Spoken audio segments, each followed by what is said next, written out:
today, or for people that's listening, yesterday was September 11th. The Blueprint dropped.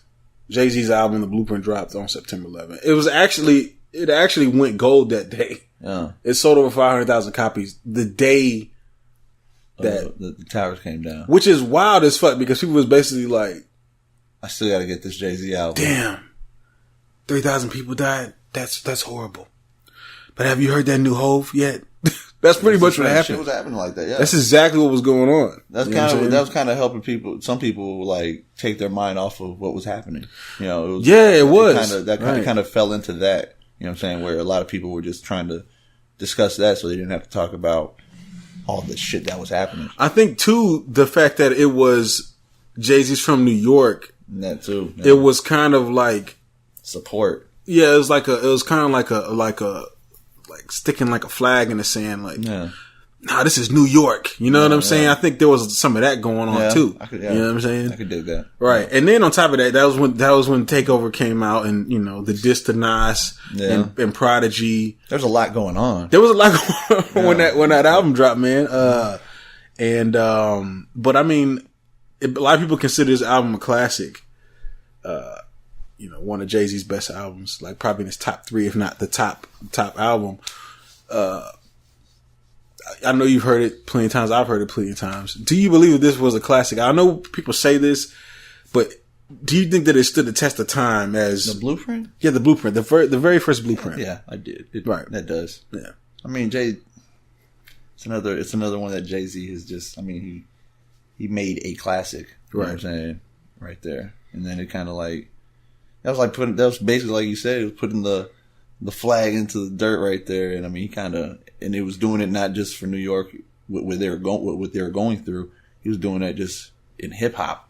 You know what I'm saying? It really was putting the flag down, saying, this is mine." Mm-hmm. You know what I'm saying?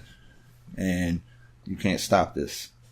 You know what I'm saying? And it did definitely go against the test of time. Like it's still today. You can go back, jam that shit, and that shit would go hard as fuck. Right. You know, too, that was, you know, Kanye West. That was him bringing Kanye West up. Just Blaze was coming up. Mm-hmm. I think it was mostly Just Blaze and Kanye West.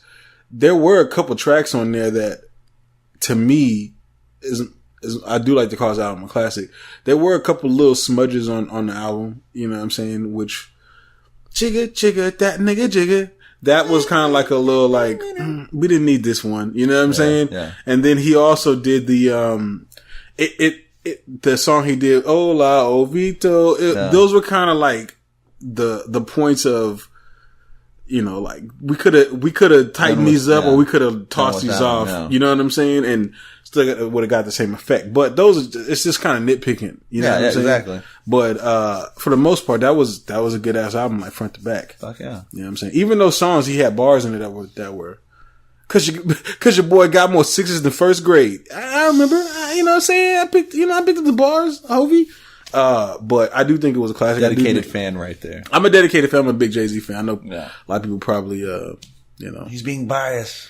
Yeah, listen, the girls, great song. The H to the Izzo with the Jacksons, you know, the samples on this album were dope. Oh yeah. It was just a good album, man. The lyrics, he had bars, he had, you know, the You Don't Know song. You don't know.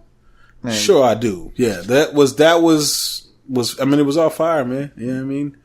It's definitely one of those albums that you sit back, you play it, and you could sit back, play it, you could ride, play it. You know, I mean, you could just listen to it anywhere. Do anything. You can cut the grass and have it in your ears. You know what I'm saying? You can do anything. Ain't no love in the heart of the city. Nah, but you know what? There's probably a lot of young people out there that they didn't really get to experience this, and they probably don't understand. You know, like when you listen to it now, you probably like, I don't understand. But I'm telling you, at that time period, that shit hit everybody. You know what I'm saying? Anybody that was listening to hip hop, like that shit was like monumental. Like Watch the Throne, that shit was very impactful as well. It was impactful, yeah. Like in hip hop and just in that moment, you know. Yeah, of course. So I mean that definitely.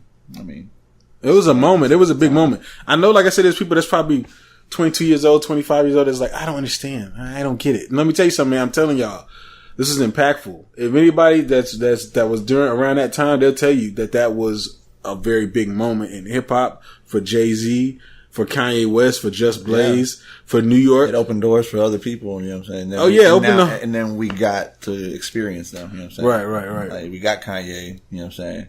He started, you know, we got, after that, a whole dynasty was really built, man. You had the Rockefeller, and then you had, the Diplomats came in, Dipset came in, and they was signing people like Twista, and, you know, they had a whole movement, but this shit was like this all came from the blueprint. Yeah. You know what I'm saying? Like, it was like a whole world that Jay-Z created just off the strength of this album, what it did. So. If you studied that blueprint thoroughly, it said all of that was going to happen. Right.